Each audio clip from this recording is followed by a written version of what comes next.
ยินดีต้อนรับเข้าสู่รายการกำลงท่านพบกับดิฉันนางนัตติกาวิบูลย์ศิลป์หรือว่ายายวันค่ะพวกเจ้าเคยได้ยินบ่คะปากสว่างผ้าสู่สวรรค์ปากนรกผ้าสู่ความวิบัติเรื่องนี้เกิดขึ้นกับเจเบนเจ้าแม่เงินกู้ขาใหญ่ประจำตลาดที่ไผๆกับยานจนหัวหด เจเบนเล่าเป็นคนปากจัดคักค่ะด่าลูกหนีจนเสียผู้เสียคนล่ามป่ามไปถึงโคตรเหงาเล่าก่อจนกระทั่งเมื่อที่แก่ไปด่าผิดคนมีลูกหนีคนหนึ่งชื่อว่าตาสินแก่เป็นพันโรงเถ่าๆที่มากู้เงินเจเบนไปรักษาลูกสาวที่ป่วย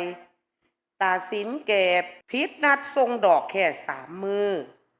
เจเบนกระบุกไปดาแก่กลางตลาดต่อหน้าคนนับร้อยบักเท่านาโง่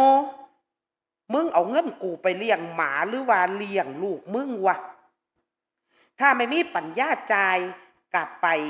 โดดตึกตายกลางซ้วยไปลูกมึงกับคงสิตายตามมึงไปนั่นละโคตรเหงาการละกินี่เจเบนด่าแก่ป่านหมูป่านหมาตาสินแก่บ่ปากจักคำค่ะแนมหน้าเจเบนด้วยแววตาที่สันริกน้ำตาไหลพรากคือนั่นเองตาสินแกก็ตัดสินใจไปผูกข้อตายอยู่ใต้คือบ้านทิ้งจดหมายล่าตายที่มีแต่ร้อยเลือดเขียนไว้ว่าคำเว้ามึงกูสิเอาไปถามมึงอยู่ที่ยมโลกหลังจากตาสินตายเจเบนกับบ่สนค่ะย่างปากหมาด่าคนไปทั่วคือเก่าแต่มื้อหนึ่งอยู่ดีๆเจแกกาตื่นมาพร้อมกับอาการลิ้นแข็งเว้าบ่ชัดลิ้นมันเริ่มบวมจน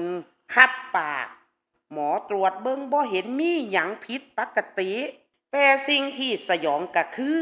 ทุกเทื่อที่แกพยายามสิด่าคนแกสิเห็นเงาตาสินยืนอยู่ข้างๆในมือถือครีมเหล็กแดงๆคอยสิจ้องดึงลิ้นแกออกมาทุกครั้งที่กินข้าวแกสิรู้สึกคือจังกินลาบเลือดสดๆที่ข้าวคลุ้งเต็มปากทั้งที่กินแกงจืดตอนนอนแกสิได้ยินเสียงตาสินมาสิบใส่หูว่าปากนรกมึงด่ากูอีกดูมึงด่าอีกกูสิดึงลิ้นมึงออกมาแกงคืนวันพระใหญ่เจเบนทนบ่ไหวแกลุกขึ้นมาสิสวดมนต์ขอขมาแต่ปากแกกับเว้าบทสวดบ่ได้ลิ้นมันพันกันมั่วไปหมดแกเลยค้านไปหน้าหิ่งพระเห็นรูปตาสินที่แกเคยด่า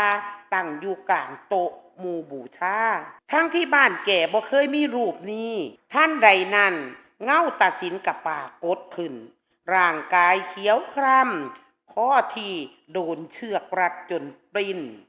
แกยื่นมือมาจับข้างเจเบนง้างออกแล้วก็เอาคีมขีบลิ้นเจเบนลากออกมายาวเป็นศอกมึงมักด่าคนแมนบอ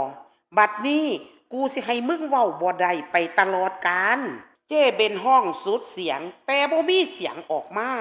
มีแต่เลือดทะลักออกจากปาก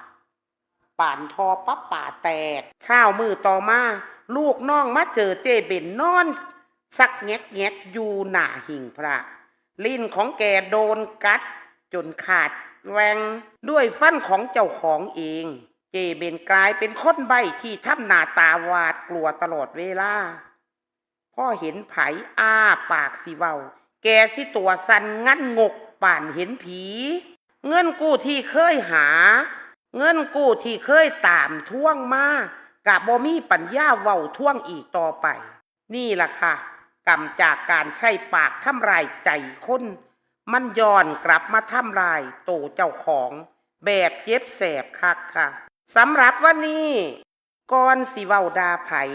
ลองนึกเบิ่งเด้อค่ะว่าคำเว้านั่นสิกลายเป็นครีมเหล็กมาดึงลิ้นเฮาคือในมือหน้าบ่ดิฉันนางนัตติกาวิบูลย์ศิลป์หรือว่ายายวัน กับรายการกำลงท่าน